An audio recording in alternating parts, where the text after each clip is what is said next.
Hello there, fellow crafters. Welcome back, and in this video, we will be attempting to build the first section of the Waterdeep Dragon Heist. This is going to be the Kenku layer, so we're going to be making some tiles and maybe a little bit of terrain to go with this adventure, so hopefully I can soon run it on tabletop once all this quarantine stuff is over.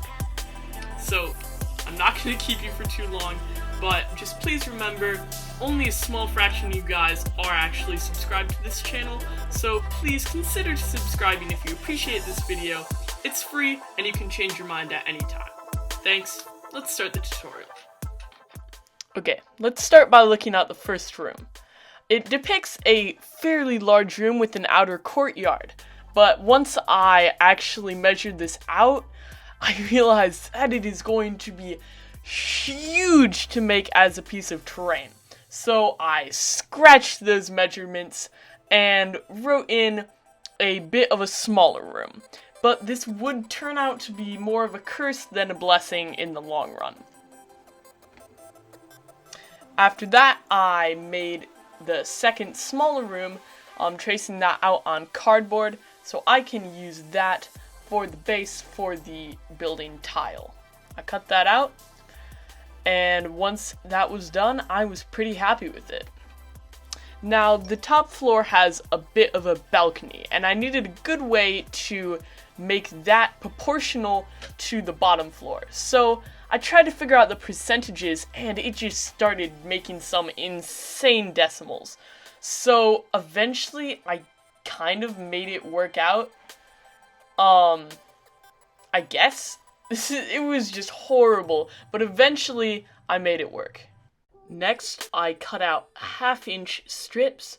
These are going to be used as the walls for the tile. Unfortunately, I did not make near enough, so I went back and made several more, and that seemed to make enough that it was gonna work.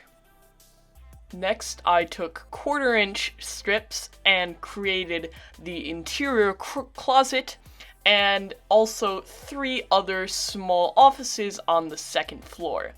Next, I took another piece of cardboard to make a hidden door at the back of the building. I also created some small cardboard steps, and to make the steps going down at the top, I made a small railing and put 1 extra step just to make it look nice. Next, doors. I tried using popsicle sticks, but that did not work too well, so I ended up going with pieces of foam board that I textured to look like wood, and then put another slab in between so that they would easily clip on to the tile. Next, I cut a bunch of 1-inch by 1-inch squares and then rounded them so that they would make nice squares to kind of create a grid on the tile without making it look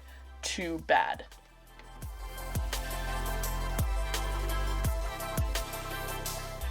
After drawing 1 1/4-inch squares on the tiles, I went about the long task of gluing all of them on into that shape and size.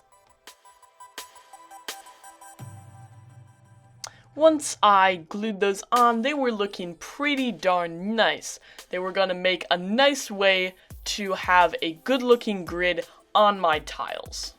I'm very happy with how this turned out. Next, I went about painting them, and that was gonna be a bit hard.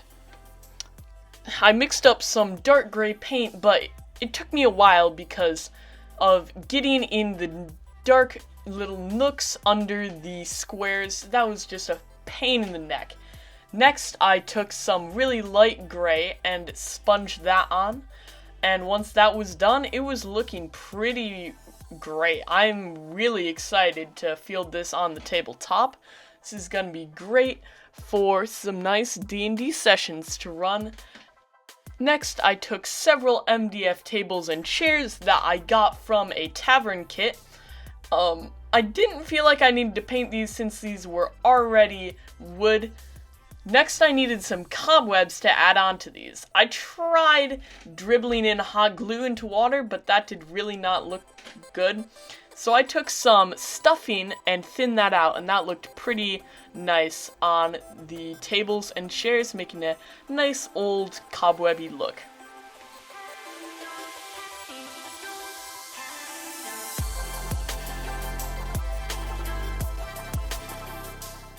Well, that's about it for the build. If you enjoyed this video, please consider liking and subscribing. Only a small portion of you guys who are actually watching my content are subscribed.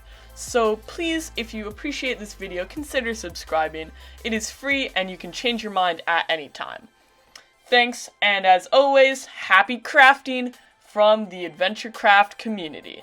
See all you guys next time on the crafting tabletop.